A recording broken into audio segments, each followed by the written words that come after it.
मोदी सरकार 3 का आज बजट पेश किया गया। क्या इस बजट में सभी वर्ग के लोगों का ध्यान रखा गया? हमारे साथ व्यापारी वर्ग के लोग हैं, उनसे ही बात करते हैं कि इस बजट से उनको कितनी उम्मीदें थी क्या और क्या इस उम्मीद पे जो है ये बजट खरा उतरा है। क्या लगता है इस बार का जो बजट रहा वो कैसा रहा? देखिए, व्यापारियों को डायरेक्ट जो मिलना चाहिए था वो तो नहीं मिला है। जैसे हम लोग ये मांग रहे थे कि विदेशी ई कॉमर्स कंपनियों से निजात दिलाने के लिए ई कॉमर्स की पॉलिसी आएगी, रिटेल ट्रेड की पॉलिसी आएगी, बाजारों में सीसीटीवी कैमरा लगाने की पॉलिसी आएगी, या व्यापारियों को दुर्घटना बीमा और स्वास्थ्य बीमा मिलेगा। ये विषय आज नहीं आए हैं, लेकिन इनडायरेक्ट वे में आज के बजट में व्यापारियों को भी मिलेगा। जो वित्त मंत्री जी ने अपने बजट के अंत में जो टैक्स स्लैब में परिवर्तन किया है, ये उत्तर प्रदेश आदर्श व्यापार मंडल की बहुत पुरानी मांग थी और साथ में देश की जनता की बहुत पुरानी मांग थी।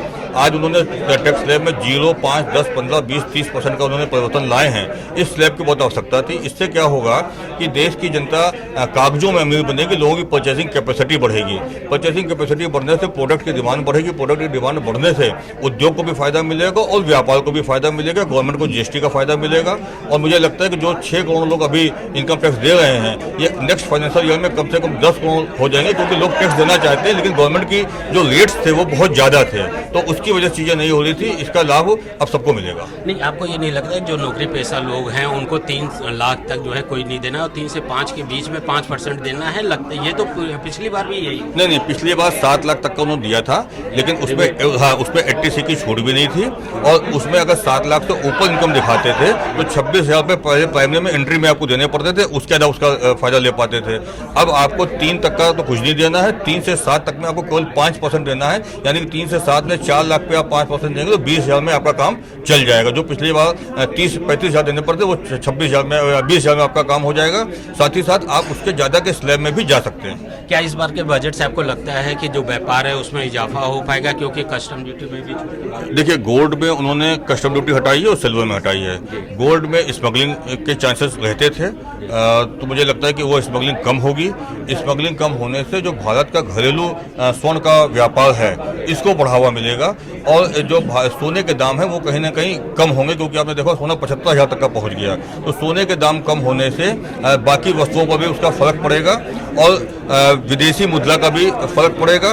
साथ ही साथ रुपया भी मजबूत होगा। रुपया भी मजबूत होगा। क्या लग रहा है कि इस बार जो है उत्तर प्रदेश की अगर बात की जाए तो उत्तर प्रदेश को इस बजट में क्या लगता है कि जो चीज़ मिलना चाहिए वो मिल पाया है कि नहीं? क्योंकि बिहार और आंध्रा की बात की जाए तो ज़्यादा तवज्जो दिया गया है। जी, सही कह रहे हैं। मतलब यूपी को तो कुछ भी नहीं मिला है। हाँ, अगर ऑल ओवर बात करें सारी चीज़ों की तो जो इनकम टैक्स स्लैब है उस पर थोड़ा सा आम जनता को थोड़ी सी राहत मिली है। प्लस इन्होंने एक काम और अच्छा किया है कि जो मुद्रा लोन था तो 10 लाख रुपए तक मिल जाता था बिना किसी सिक्योरिटी के, अब वो 20 लाख रुपए मिलेगा बिना किसी सिक्योरिटी के। तो जो छोटा व्यापारी है उसको आसानी से लोन मिलेगा तो अपने व्यापार को बढ़ा सकता है वो।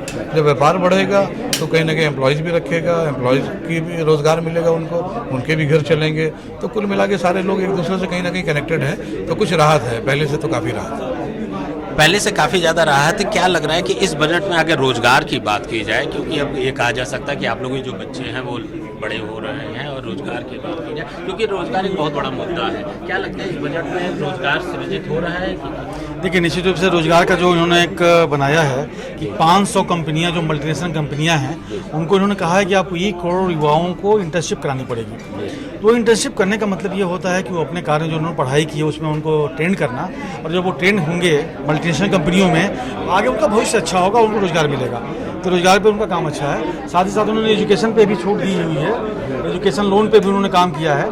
लेकिन जितना एजुकेशन लोन पे अभी काम करना चाहिए उतना एजुकेशन लोन पे अभी काम नहीं हो पाया है, क्योंकि आम जनता का बच्चा जो है जब हायर एजुकेशन में जाता है पढ़ने के लिए तो उसे बहुत पैसे की आवश्यकता होती है। इसलिए हमारे समझ से हमारी आपके माध्यम से सरकार से मांग है कि एजुकेशन लोन जितना कम से कम इंटरेस्ट रेट पे देना हो उसे प्रोवाइड कराएं, ताकि अच्छी एजुकेशन हमारी गाँव से निकल के आए।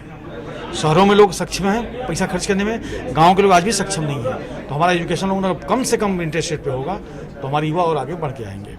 एजुकेशन लोन कम की बात कर रहे हैं और आप महिला, क्या लगता है इस बार के जो बजट की अगर बात की जाए तो महिलाओं को जो उम्मीद थी क्या उस उम्मीद से ज़्यादा इस बार मिला है या क्या?